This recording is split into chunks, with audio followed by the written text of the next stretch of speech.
Welcome once again to Lehto's Law. Here's Steve Lehto. I had a whole bunch of people send me this story from the sun.com, but widely reported. Elizabeth Ranksbergy wrote this. I'm being evicted from a $300,000 home of 26 years despite paying off the mortgage because the city sold it from under me over a $3,000 tax debt. Now, here's something you do need to know. Most places in America, if you own a piece of property, it gets taxed by somebody.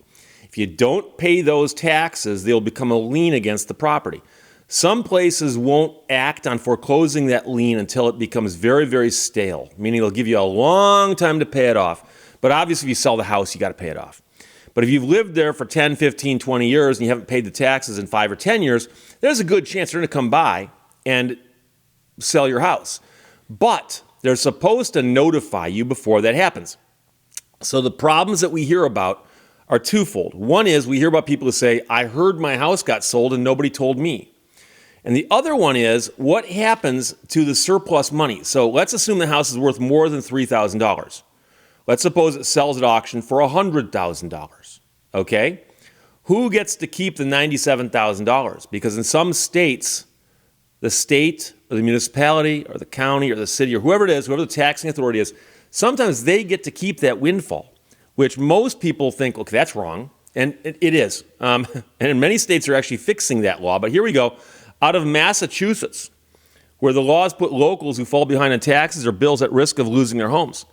Some legal experts have labeled this equity theft, but another lawyer has refuted that claim.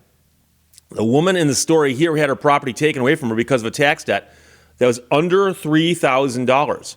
The law in Massachusetts allows state or city governments to foreclose on a property by putting a tax lien on the property and then going through the process. And it can be done even if it's a small amount of money. The city or state can then sell the property and keep any surplus. So this woman's two-family home worth an estimated $300,000 was foreclosed after health issues forced her to leave her job as a warehouse worker. At that time, she owed the city of Worcester, and I am pronouncing that correctly, I know that for a fact, $2,656 after falling behind on her taxes. The city of Worcester sold the tax lien to an auction debt buyer for $3,370. So they basically said, okay, we just need our $2,656, we'll sell it to you for $3,370. I suspect that was done at an auction. And I know it says it was to an auction debt buyer, but it doesn't say it was actually done at an auction. But most places require it to be an auction. And by the way, you're allowed to attend and bid on your own property if you get notice. She was later forced to move out of her home by the buyer after the buyer sent her an eviction notice. So she said, I'm being evicted from my own home. I couldn't believe what was happening. I was packing my boxes and we started moving my stuff into storage. She claimed the city never informed her that they had sold her tax lien to these other buyers. And by the way, there should be a notice that you are in delinquency here, you're in arrears, here's how much you owe us, and here's what you need to do to cure that. And then they should say, okay, if this doesn't get paid by this date, we're going to auction off your house. And so they should be sending these notices. And I don't know if they did or not, by the way. The story doesn't actually touch on that. She said, I called City Hall. I wanted to find out where I stood with the taxes, how to fix the situation. They never told me that I was not the owner. So she says she called them unaware that they'd already sold her house, and they didn't even bother telling her that. So a legal team has filed suit against the city, the treasurer, and the buyer. The lawsuit was filed by an attorney and his team at Greater Boston Legal Services, and it includes this case. Apparently, they're litigating a few of these. The attorney says it's a process that doesn't make any sense. It's a process that is targeting people that are especially vulnerable. It's just wrong. Meanwhile, the owner of the house now, because he bought it, did not comment, but a lawyer spoke to a TV station who stated that the term equity theft was inaccurate. He said the word theft is a pejorative word that implies something is happening illegally. And in fact, nothing has happened illegally. At that point, dude, you're really splitting hairs. Because theft does not mean that it has to be illegal, okay? I mean, I've seen a guy steal second base. I realize steal and theft are two different words, but they're the same concept. And so they can have different meanings in different settings. And so when somebody goes, oh my gosh, that's just pure theft. Well, no one's saying that they should arrest the city, obviously. He also argued that the law was a benefit to city and state finances. He said, I think my client has benefited municipalities tremendously. He realized, well, this is a win-win for everybody because it provides a service for municipalities to basically assign their tax liens and get paid in full without having to incur any of the delays and expense of actually taking cases to land to court. Well, here's a situation where that guy was splitting hairs a minute ago, right? So let's split hairs with what he just said. This is a win-win for everybody. Everybody. What about the woman whose house just got bought for $3,000? Was it a win for her too? If it wasn't a win for her, it wasn't a win for everybody.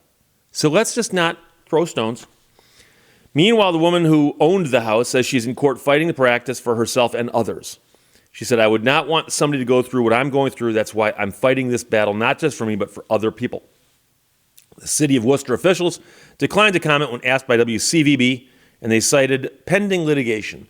I've mentioned before this happens in a lot of states, and some organizations like the Institute for Justice, Pacific Legal Foundation, and others have taken this concept on in court because a lot of states just go, oh, this is perfectly legal. And I know that in Michigan, it took our Supreme Court to step in and go, this can't be right, and spun it around. And suddenly, there's a situation where people who had this happen to them now had a remedy and could go back after it. But most people, if you simply walk up to them and say, okay, I'm going to explain a scenario to you, and I'm going to ask you what's right and what's wrong. So you own a house, and you're supposed to pay taxes on it, and you didn't pay your taxes. Okay? So after a while, you haven't paid your taxes, and the city or the county or whoever it is decides to foreclose on the tax lien against your house. Your house is worth $100,000. You owe $5,000 in back taxes. They take your house to auction, and it sells for $100,000. So they pay themselves the $5,000 that they're owed. What should happen to the other $95,000? Most people would say, oh, you're returning that to the person who owned the house. Their house. And in Michigan, they actually said, no, we're going to keep that money because the person who owned the house abandoned it. And that was the best argument they could come up with. And some states simply have a law on the books that say they can do this, and they go, we don't need a justification. It's a law. The law says we can't. Okay, you know that the law was just created by people sitting in a room someplace, probably smoking big fat cigars, and they passed the law because it'll never affect us. We pay our taxes. And don't get me wrong, I'm not saying people should be allowed to get away without paying their taxes. It's a question of what happens to the surplus. So when they sell the house for $3,300 and it's worth $300,000, something's wrong. And one thing I'm going to tell you, and I've not mentioned this in a while, but there's a concept in the law, and there's not really even a name for it, but it's a concept that you should be aware of, where if I tell you that I want to sell you something, and it's worth $10, and I sell it to you and you buy it from me for $10, and you tell your friend, hey, I bought this thing from Steve, it's worth $10, he sold it to me for $10. You go, oh, okay, it sounds about right. Now, what if I told you that I met somebody who had something of great value? It was worth $100,000, but they sold it to me for $10. Here, I've got it right here. It's worth $100,000, but I paid $10 for it. One of your first thoughts is going to be, I wonder what the problem is. There's something wrong with this equation. Either it's not what he thinks it is, or the person selling didn't understand what it was. Now, why wouldn't they understand it? Now, it's possible someone's got an antique, they're not aware that it's valuable, like on Antiques Roadshow, but it could also be that I took advantage of the seller. So let's start throwing some facts in here. Let's make a hypothetical out of this. So I explained to you that my next door neighbor is an elderly person, pushing 100 years old, bad eyesight, bad hearing, and not quite as sharp mentally as they used to be. And they've got this thing worth $100,000, and they sold it to me for $10. Are you going to go, Steve, what a great deal, congratulations? Or are you going to go, Steve, did you take advantage of somebody? Did you rip somebody off? And so you have to be aware of the fact that the law and courts dealing in equity, that is just doing what's right, will look and should look at a transaction where something so lopsided happens that you go, how could that have happened? That makes no sense. How does a house worth $300,000 get sold at an auction for $3,000? How does that happen? And so if you're going to tell me, oh, no, Steve, this is all on the up and up. It happened in an arm's length transaction at an auction. It was well advertised and well attended. You're telling me that nobody wanted to take a flyer on this and bid more than $33.70 on a house worth $300,000. So either the house ain't worth $300,000, or there's something wrong with these buyers, or the auction. There must be when something sells so hellaciously below its value. And so I'm not saying that she's elderly. I'm not saying that she's got. I'm simply pointing out that when you see a transaction happen that is so wacky that you have to go, how did that happen?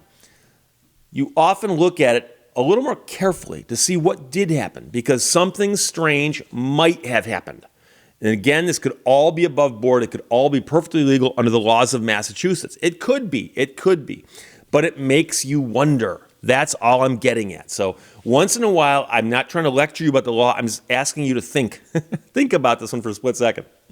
So the house is worth $300,000, and it sold for $3,000. Supposedly on a transaction that was on the up and up.